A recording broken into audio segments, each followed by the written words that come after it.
Hello everyone, Bootbot Reviews here, back again with another review. Today we are reviewing the Adidas Copper 18.1 in the Timo colorway.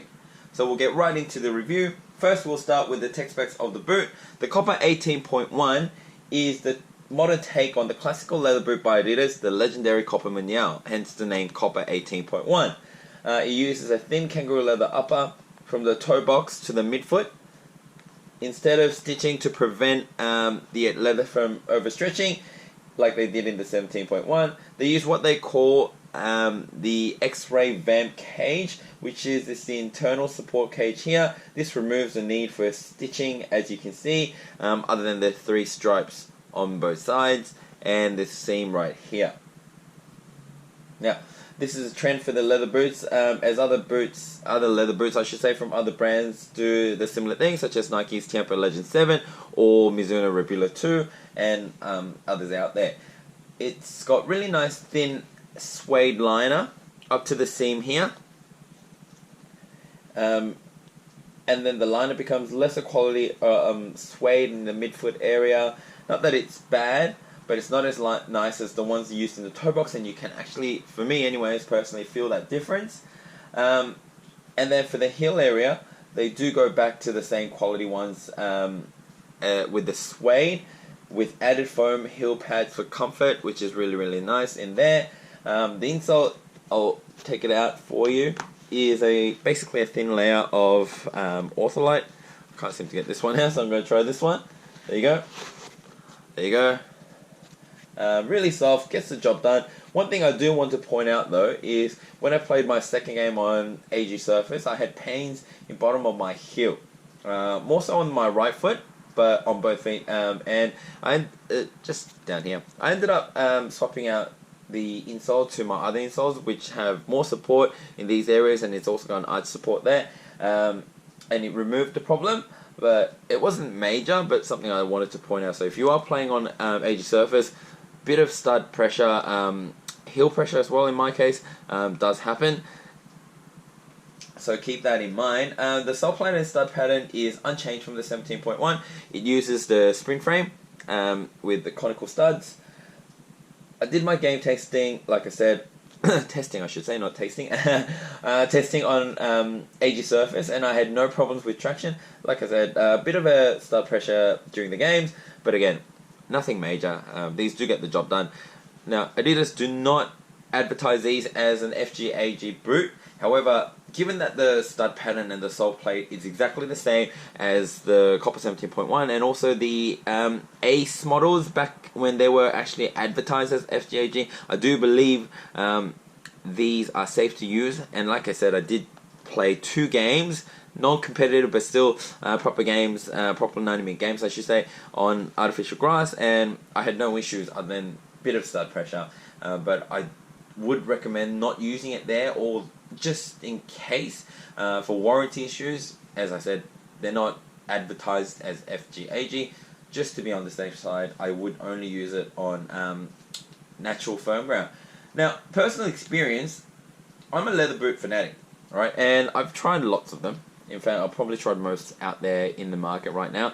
And usually they take about 4 to 5 times wear to break them in due to my super wide feet and obviously high arch feet. But these were super comfortable right out the box and got better as I wore them in. As you can see, the stretched leather there, and I wish I could show you this, but it is super soft, and because it's well broken in now, it's softer than it was right out the box.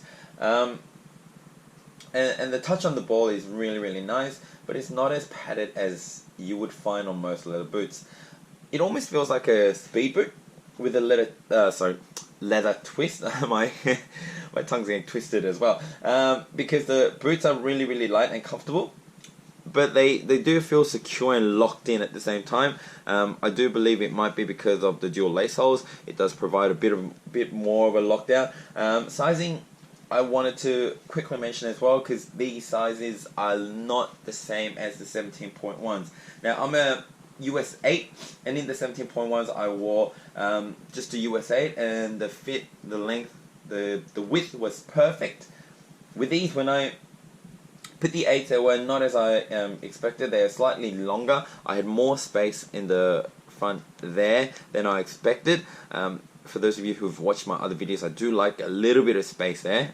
Sometimes it's actually not a choice because of my white feet. But yeah, these were much longer than I thought. So I went half size down, and these are a US 7.5, and which these fit me perfect, even better than my 17.1s. So yeah, that's something to keep a note of. It might be just me with my really weird feet, but it's something I definitely noticed as soon as I put these on. That's the first thing I noticed at the shops. I was actually lucky enough to go and buy these at a shop. But yeah, half size down for me might not be okay. So if you are ordering online, just keep that in mind. And what we'll do now is I'll quickly go on to an on-feet video. I'll put these on feet and I'll show you what they look like. Right everyone, so here they are on feet. I'll just do a quick turnaround to show you what they look like. There you go. And just a quick one as well. I am wearing trackies because it's quite cold in Melbourne, but as you can see, the tongue there just sort of comes up. Can't really feel it, can't really feel that there. But anyways, here they are. These, like I said, because these are well broken in now, they feel really, really comfortable. The US 7.5, just that little bit of space at the front, which is something I really, really like. So here they are. Now, in conclusion guys, these are super comfortable leather boots from the get-go. I would even say you can wear these straight into a game with no problems, in my opinion. At the same time, they do provide a locked-in feel, and they are quite light on feet. With the spring frame, these will provide like a leather speed boot-like sensation. I do recommend it to everyone, especially even if you have white feet. These will fit you fine. Just make sure you do try them on because sizing is a little bit different. Anyways guys, that is it for my review. I hope you enjoyed it. If you did, please give my video a thumbs up.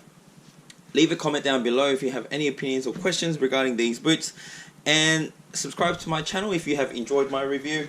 If you have wide feet, if you have high arched feet, I will be doing reviews of most boots out there. I will try to get to every boot that's in the market so everyone knows what to choose when they're going online. Anyways guys, that is it for my review today. Thanks again, and we'll see you next time.